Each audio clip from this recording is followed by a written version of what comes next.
Առաջինը որպես փաստաբան անվճար խորհուրդ, եթե նույնիսկ ունեք 50 միլիոնը գերազանցող գույք, որի թղթերի մասին դուք չունեք, մի բարձրաձայնեք, որովհետև օրենքում կարող է առաջանա 5-րդ հոդվածի առաջի մասիվի 7-րդ կետ, որը կասի, որ որևէ տեղ բարձրաձայնել է, որ նման գույք ունի, որի թղթերը չկա, հետևաբար դա հիմք է, որպեսզի գնանք բռնագանձելու։ Եվ ընդհանրապես բոլորին է սա վերաբերվում, բայց այդ ձեր հարցին հիմա մի քիչ ավելի լուրջ պատասխանեմ։ Երբ որ այս օրենքի կիրառությունը քննարկվում էր, իմ կարծիքով այս օրենքը նաև հակասահմանադրական է, որովհետև ինքը ունի խտրականություն էյջիզմ, տարիքից կախված խտրականության է ենթարկում։ Հիմա երբ որ մենք դիտարկում ենք, ես որ սահմանադրական դատարանի որոշումը վաղեմության ժամկետով ցիտեցի, դա ձևական չեմ ցիտել, երկու օրինակ հիմա կցիտեմ, երբ որ ես կոնկրետ գործարքի մասով, պարոն Քոչարյանի գործի հետ կապված չէ, կոնկրետ գործարքի մասով ասում ենք, հեսա պայմանագրում գրված է, վճարվել է 4 միլիոն 10,000 դրամ 90 քանի թվականին։ Ուղղակիորեն նախատեսված է 4 միլիոն դրամը վճարվել է արժե թղթերով, 10,000 դրամը վճարվել է դրամով։ Գրած այդ պայմանագիրը կա, բերել են, ներկայացրել են, քննարկում ենք։ Ասում է հետո, ասում է դու չունեք 4 միլիոն 10,000 դրամ, ասում են պետք չի ունենալ 4 միլիոն 10,000 դրամ, պետք է ունենալ 4 միլիոնի արժեթուղթ, ասում է արժեթուղթ էլ չունեք ոչ մի։ Ասում են բայց գոնե գիտեք ինչ է, ասում է ինչ, ասում են վաուչեր է, ես էլ եմ փոքր, տենց չէ որ շատ մեծ եմ տարիքով, բայց դատախազը ինձնից մի քիչ էլ է երիտասարդ։ Ասում է ես չգիտեմ, ես այդ ժամանակ նոր էի ծնվել։ Ցիտում եմ, սա ոչ թե ուռճացնում եմ, ոչ թե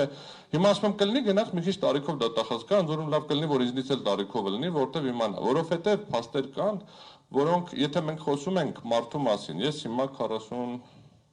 40 մի քիչ տարեկան եմ։ Եթե մենք խոսենք ինչ-որ մեկի մասին, ով 50-60 տարեկան է եւ իր հիմնական գործունեությունն իրականացրել է 80-ականներին եւ 90-ականներին, համոզված եղեք, որ ուրեմն 80-ական 90-ականներին ձեռք բերված Հյուսիսային պրոսպեկտի, Մաշտոցի պողոտայի 3 սենյականոց բոլոր բնակարանների սեփականատերերը չունեն ապացույցներ, որ այս գույքը ձեռք են բերել օրինական փողերով։ Դուք համոզված եղեք, որ 90-ականներին ապրած բոլոր մարդիկ ինքնին պետքա մահացած լինեին դատախազության ստանդարտով։ Դենց է ստացվում, այսինքն ասում դու օրեր ստացել ես այսքան աշխատավարձ նվազագույն զամբուղը հաշվում եմ պարկես մնացել։ Ուղղակիորեն պիտի մահացած լինեինք բոլորս։ Ակնհայտ է, չէ՞ որ օբյեկտիվ իրականության մեջ մահացած չենք, կենթանի ենք բոլորս։ Նշանակում է ինչ որ ձև ապրել են, կամ ազգը ամբողջությամբ ապօրինի է, կամ իրականում օրենքն է սխալ։ Ես ավելի հակված եմ երկրորդին։ Հիմա երբ որ վերադառնամ ձեր կոնկրետ հարցին, ես գտնում եմ, որ սահմանադրական դատարանի որոշումից անկախ Ռոբերտ Քոչարյանի եւ ընտանիքի անդամների գույքերը չէին կարող բռնագանձվել, որովհետեւ արկա է բոլոր հիմնավորումները։ Այդ դատական այդ փուլին չեն կանցել։ Եվ ես գտնում եմ, որ անկախ նրանից, որ իր մոտ արկա է բոլոր հիմնավորումները,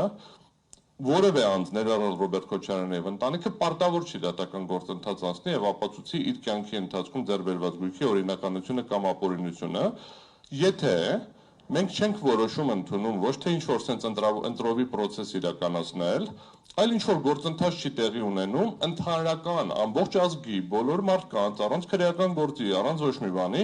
ինչ-որ մի հատ օբյեկտիվ ստանդարտով պայմանական անունը դնեմ